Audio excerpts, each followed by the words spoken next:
What's up, Easy Bakers? So today we're going to be doing some banana pudding cheesecake.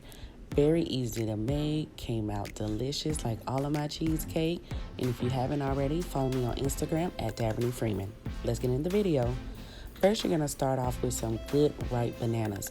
The darker they are, the sweeter they are. I did 2 for a cup of mashed bananas. So you're going to just go ahead and get a fork and mash them until they're nice and mushy.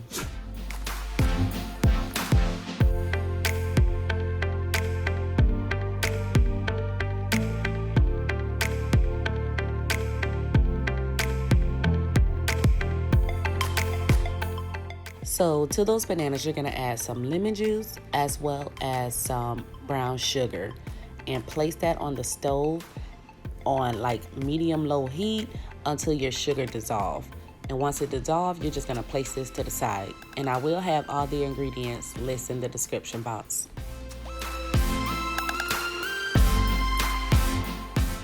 All right, you guys, so now you're gonna start off with your crust. I'm using wafers. You can use graham crackers, but you know, it's wafers. And I'm gonna add a cup of melted butter, stir that around until it's like wet sand, and place it at the bottom of my spring pan that I have lined with butter and parchment paper for easy removal. And a tip that you guys can do with that parchment paper, let it overlap a little bit so when you transfer it to your cake board, you can use you can hold the parchment paper and just lift it up a little bit. But if you guys want a video on how to remove cheesecake without destroying it, put a comment down below and I can make that.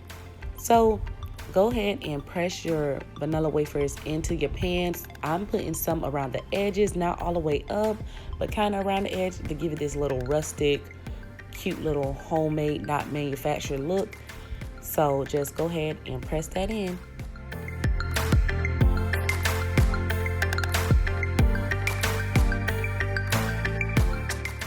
So I did transfer this to a preheated 350-degree oven for 8 minutes. You can do it from between 8 to 10 minutes. And when it comes out, just set it aside.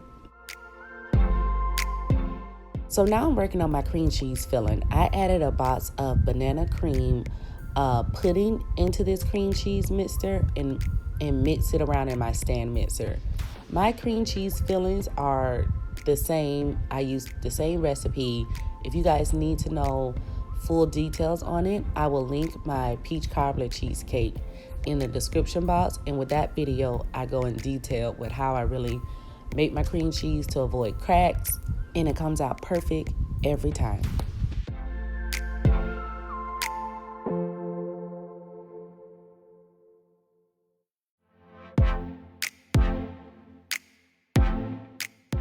So if you guys do not follow me on Instagram, you okay? Brandy beat him up. But if you guys do not follow me on Instagram, you may not know that Easy Baker Catering is up and running. So if you are in the Atlanta or surrounding areas, we do drop-off catering. So all of that information will be linked in the description box as well. Enough with the promo. So now you're gonna go ahead and mix those eggs in there till they're fully incorporated. Remember to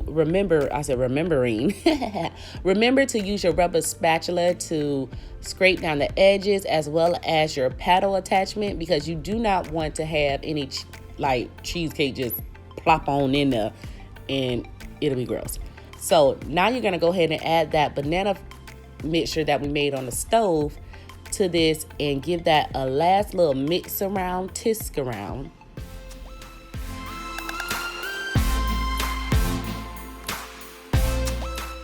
So once you mix that up, you're gonna notice that you do have quite a bit left over in your stand mixer, which is absolutely fine. Cheesecake this batter can be frozen, or you can make mini cheesecakes with this. But go ahead and just put your hot water in your baking pan, put it in the oven for 1 hour, turn the oven off, and put a timer on for another hour, but do not open that oven. I say do not open that oven.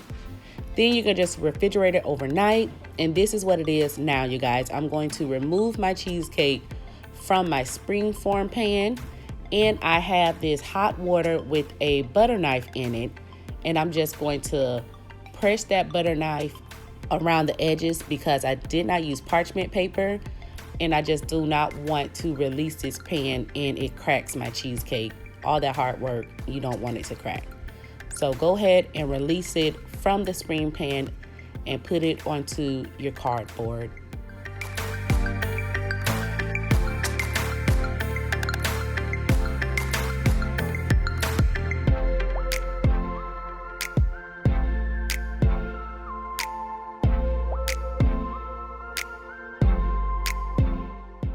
So now it's time to start with our Cool Whip.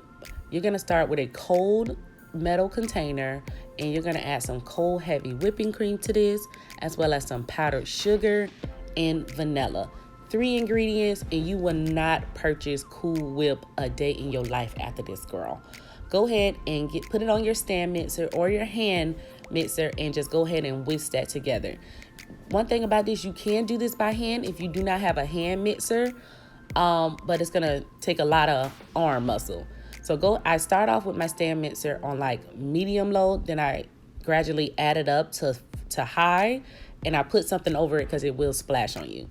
So you're just waiting till it come to like a stiff peak, and you really want this consistency. If you guys want to know what happens if you keep on whipping it, let me know, and I will make a video. Now it's the best part. It's time to decorate. I used a Walton 2D tip, and I'm just gonna make nice little spirals around this cheesecake and just decorate it till it's nice and pretty.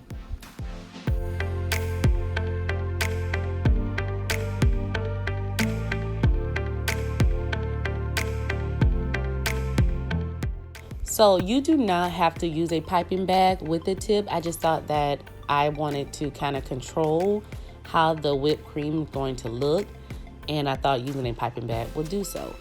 So I'm just going to continue to decorate this. And like I told you guys before, how much leftover I had, I was able to make about 7 mini cupcakes, and it was so delicious. So what I'm doing now is taking some crushed graham crackers and just giving it a nice little sprinkle around over the cheesecake. I just thought it would make it look even cuter than what it is. And I'm just gonna put a dollop of whipped cream in the center.